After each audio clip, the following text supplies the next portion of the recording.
ngomongin pole dance ya. Heeh. Ini ada polisi.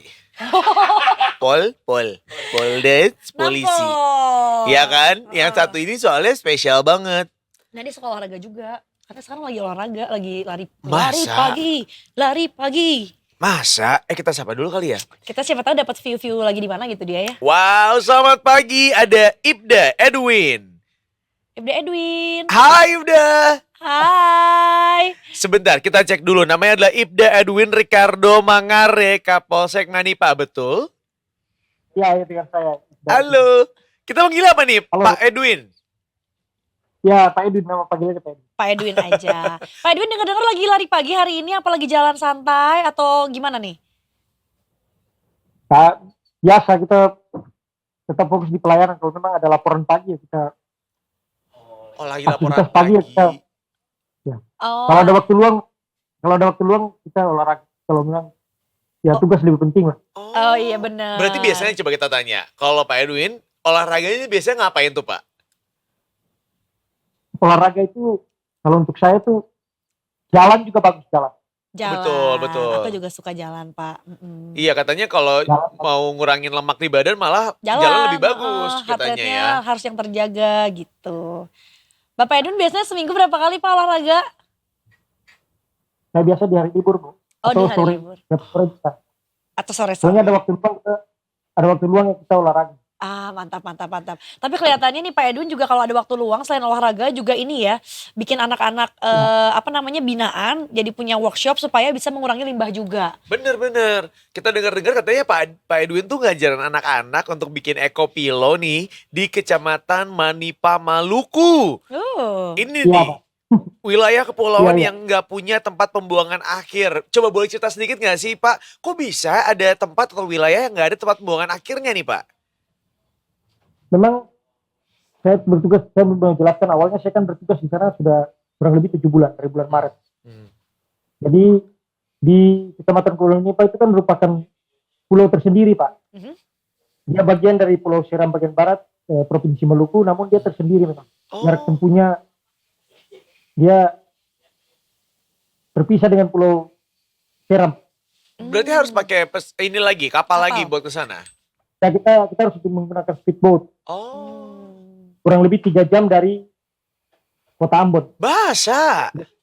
Wah, dari 3 Ambon jam. aja udah 3 jam dan itu lewat jalur laut ya. Iya. Pakai speedboat pula gitu. Jadi ini pasti mungkin agak sedikit kendala dari akses untuk menuju ke tempatnya. Nah itu apakah itu salah satu alasan juga kenapa di sana nggak ada tempat pembuangan akhir nih Pak? Ya memang karena memang wilayahnya di sana kan wilayah kecamatan yang memang ya di sana saya tidak melihat itu. Hanya saya memang terpanggil melihat situasi yang ada sehingga sampah-sampah ada yang berserakan di pesisir pantai ya kita. Prinsip saya kan kita berbuat sesuatu lah. Walaupun sedikit kita buat Iya, betul. sesuatu sehingga bisa membantu masyarakat. Pak, ini terlihat juga pada tayangan videonya bahwa anak-anaknya sepertinya sedang memungut sampah-sampah plastiknya ya untuk nanti diolah kembali gitu. Dan bersama dengan Pak Edwin, ini dengar-dengar sampah plastiknya itu diolah menjadi bantal atau lebih tepatnya disebut ekopilo. Nah, mungkin Pak Edwin boleh cerita dulu nih kenapa ide awalnya plastik ini diolah menjadi bantal tadi gitu, bukan bentuk yang lain. Memang ada beberapa cara untuk mengelola sampah plastik yang saya berkoordinasi dengan bank sampah di Maluku ini. Saya lihat memang ada 2 yang saya diberikan masukan atau semacam pengetahuan bahwa ada yang sampah memang ada yang tidak bernilai tapi ada yang bernilai. Artinya ada yang bisa dikelola dan ada yang selama ini belum bisa dikelola. Jadi ada 2 hal. Yang pertama kita bisa membuat itu menjadi eco paving. Kemudian yang kedua ekopilo. Nah, saya melihat di sini antara ekopaving dan ekopilo, memang yang paling sederhana dibuat ya ekopilo. Karena dia prosesnya tidak terlalu lama. Itu alasannya sehingga saya memilih ekopilo. Oke. Awal.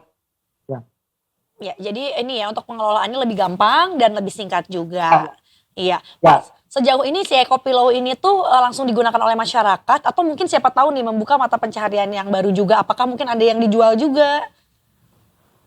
Jadi memang karena saya bertugas di sini baru 7 bulan, Mbak. Jadi saya memulai ini kan dari bulan Juli. Ya kisaran tanggal 14 Juli lah saya lihat. Jadi ini awalnya kan kita edukasi dulu. Yang paling mudah kita dekati sekarang ini kan remaja, kemudian anak-anak yang kita bisa berikan edukasi kepada mereka sehingga dari anak-anak ini kan ke depan mereka menjadi orang dewasa dan pengetahuan ini bisa dipakai untuk ke depannya. Jadi harapan saya ketika saya bertugas di Kecamatan Manipa ini bukan hanya menjaga Kaptimpas tetapi memang benar-benar bisa membuat satu kebiasaan baru bagi masyarakat sehingga masyarakat ini mengetahui bahwa sampah ini kan bisa dikelola. Iya. Ya lewat ekopilot itu salah satunya. Ya. Pak Edwin, mohon izin nih, maafkan atas ketidaktahuan diriku, tapi aku penasaran juga. Kalau ngomongin dari tadi tentang Ekopilo itu bentuknya seperti apa sih dan bagaimana cara pembuatannya? Pak Edwin, aku penasaran. Jadi begini, saya kasih gambaran Pak mengenai ekopilo. Sederhananya begini, jadi kalau Bapak lihat kurang lebih kalau pembungkus snack itulah. Kebayang Pak. Pembungkus snack, ya. Pembungkus snack itu seperti makanan ringan, kemudian wafer itu nanti kita pungut, kemudian kita cuci dengan deterjen, kemudian kita keringkan, dan kita gunting ya, seperti ada pada gambar ini, kita gunting, kemudian nanti diletakkan di satu wadah plastik itu dijahit, kemudian dibuat sarungnya. Sarungnya bisa menjahit manual maupun mesin, nanti diberikan resleting. Jadi singkatnya begitu. Ya, garis-garis besar itu pembuatan ekopilo. Dan itu bantalnya berarti bisa, ibaratnya bantal begitu ya Pak ya. Bantal itu bisa dipakai untuk bantal di tempat duduk kah atau buat Tempat tidur tidur. juga bahkan bisa. Ya kalau untuk wilayah kita, karena memang kita kan ya bisa dikatakan jauh dari perkotaan. Sesuatu yang bisa dimanfaatkan kan pasti berguna lah. Untuk kita bisa gunakan untuk bantal kursi. Bahkan lebih banyak saya sering pakai juga untuk tidur juga. Di pesisir pantai gitu ada tempat tidur ya saya tidurnya di situ menggunakan bantal itu. Wah seru banget Pak. Kebayang sih lagi di pesisir pantai kayaknya menikmati hidup banget ya Pak ya. Ya memang kita siap di mana sih Pak, di pantai, di kota siap. Oke, Pak ini mungkin boleh dijelasin dong karena kan sepertinya prosesnya terlihat mudah ya soalnya melibatkan anak-anak gitu. Jadi kayaknya mereka juga sambil memanfaatkan daur ulang sampah juga sambil berkreasi dan bersenang-senang. Ini tahapnya itu seperti apa sih Pak untuk bisa jadi satu unit mungkin katakanlah ya ekopilo dari pengumpulan plastiknya. Apakah mungkin ada proses dibersihkan dulu, dikeringkan atau mungkin dijemur? Nah itu berapa lama prosesnya Pak? Ya. Prosesnya itu kurang lebih kita kalau memang maksimal ya 1 hari lah. Karena kita kalau cuci kan kita butuh pengeringan tergantung situasi cuaca pada waktu itu. Karena kalau saya hitung itu dari plastik kantong merah itu Mbak, yang kantong yang warna merah itu, plastik besar yang merah itu, saya butuhkan sekitar 9 untuk mendapatkan satu bantal kursi itu ya. Seperti di gambar. Ya.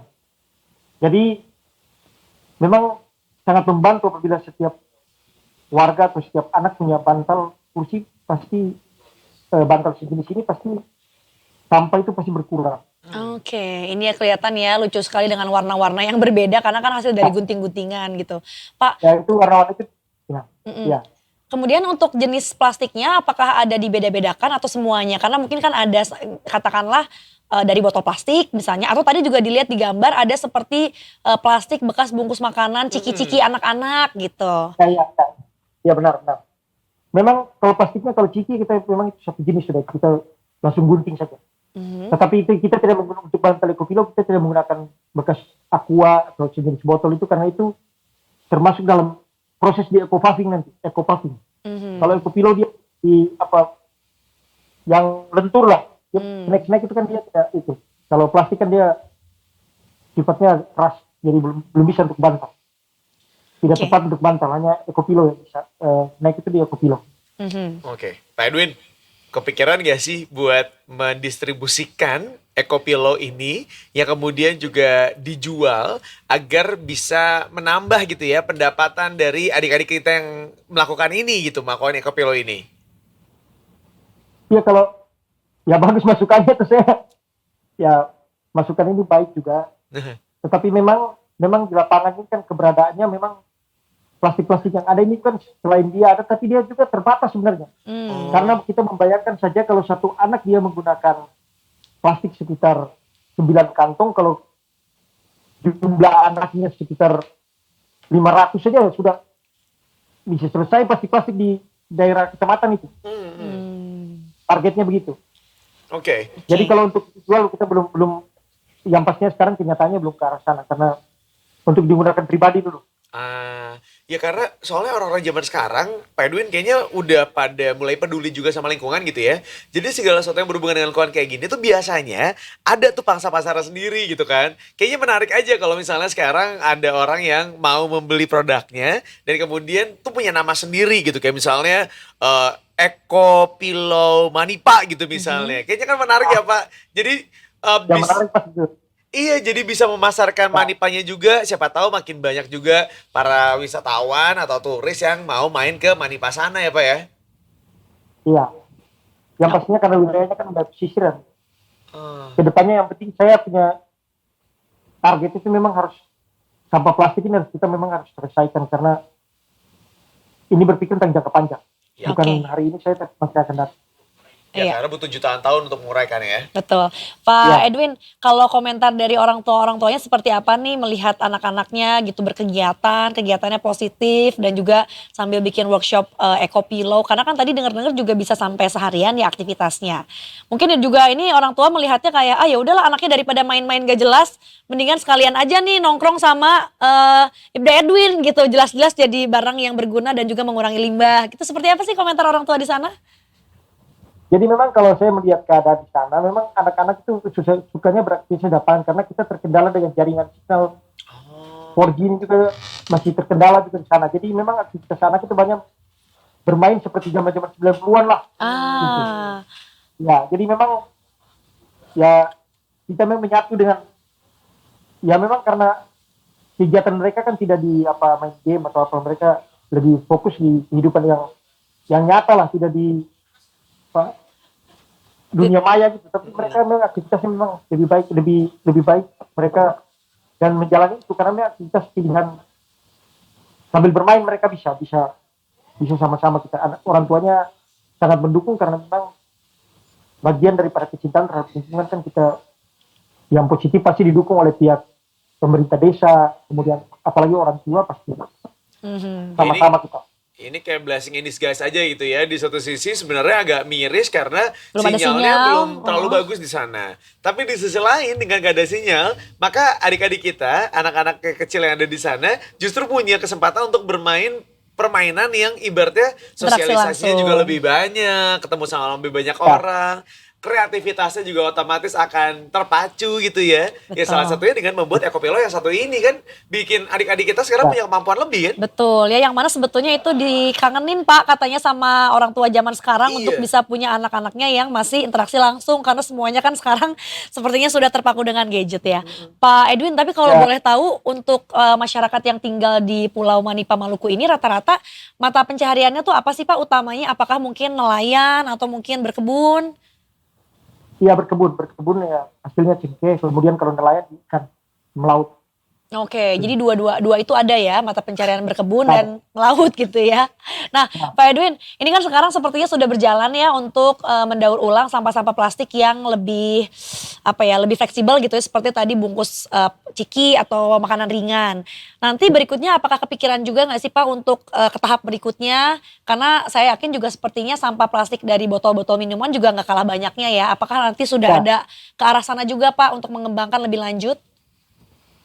Ya tentu saya melihat situasi di sana memang botol-botol plastik ada dan kita akan mengupayakan cetakan karena kita butuh cetakan untuk eco-paving. Ya. Eco-pavingnya kita membutuhkan cetakan, jadi kita butuh proses untuk kedepannya. Tentu kita bersinergi dan berkolaborasi dengan pihak-pihak terkait.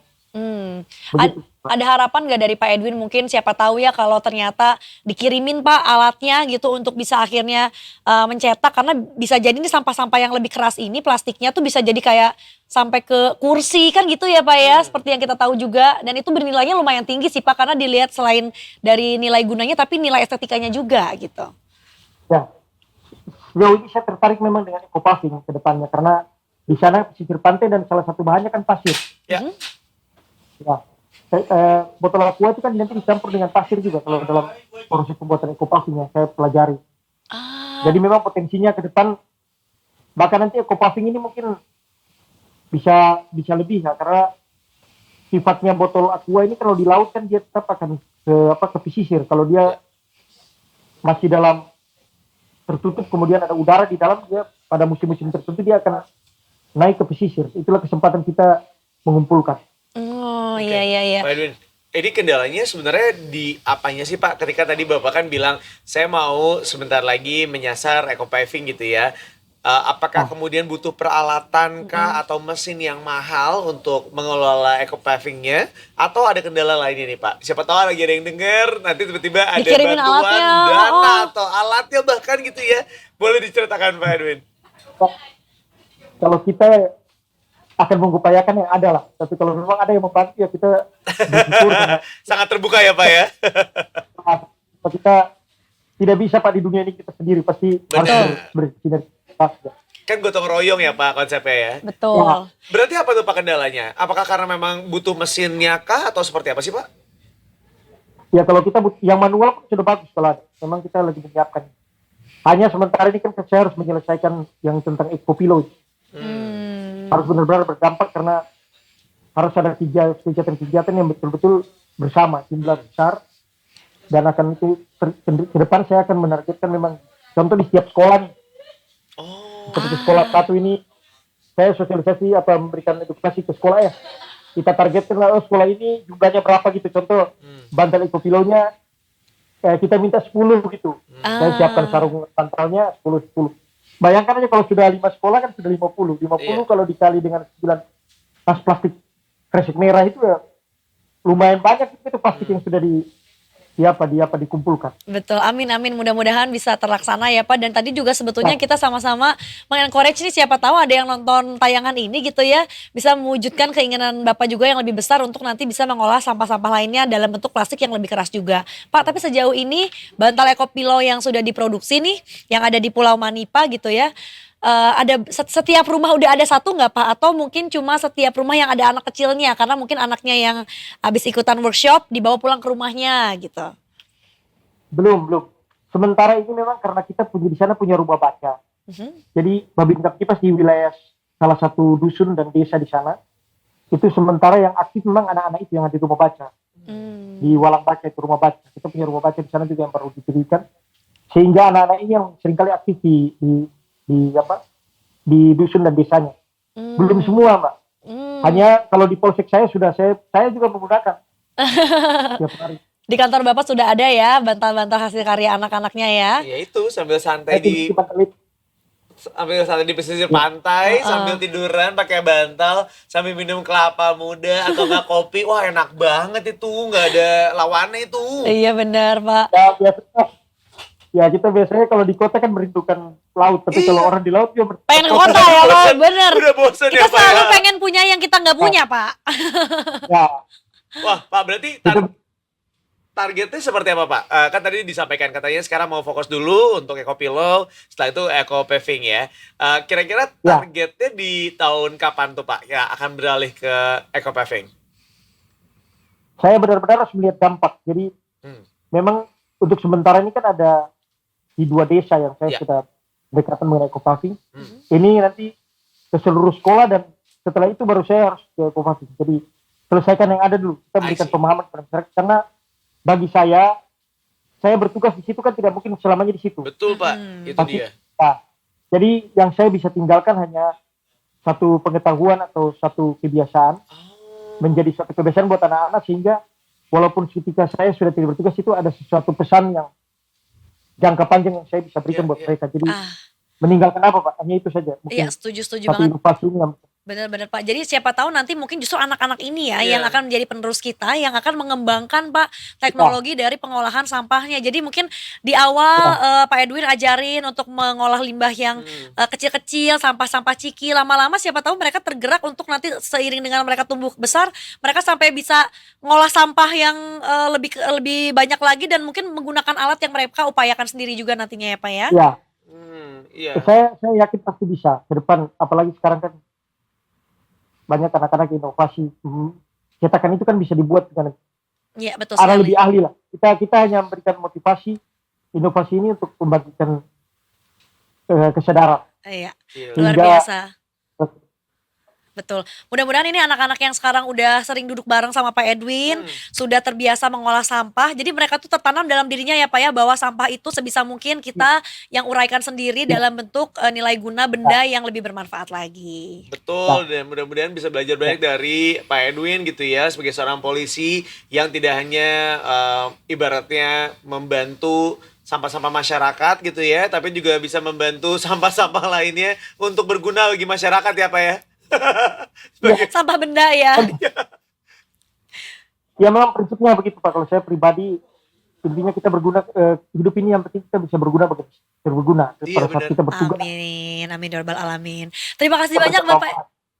Iya, Bapak Edwin makasih banyak ya buat inspirasinya pagi hari ini ya. Kita seneng banget bahwa Ya. di sana, lebih tepatnya di Pulau Manipa Maluku tuh ada anak-anak yang dari kecil udah ditanamkan rasa kesadaran terhadap pengelolaan sampah sendiri nih oleh Pak Edwin. Mudah-mudahan ini terbawa terus sampai mereka besar dan sampai dimanapun nanti mereka berada deh pokoknya. Dan mudah-mudahan pesan Ya, Pak terima Edwin sekarang ini bisa sampai ya untuk detiker semua di luar sana, bahwa kita sebagai makhluk hidup apa saja yang sudah kita berikan bagi sekitar kita dan juga bagi alam.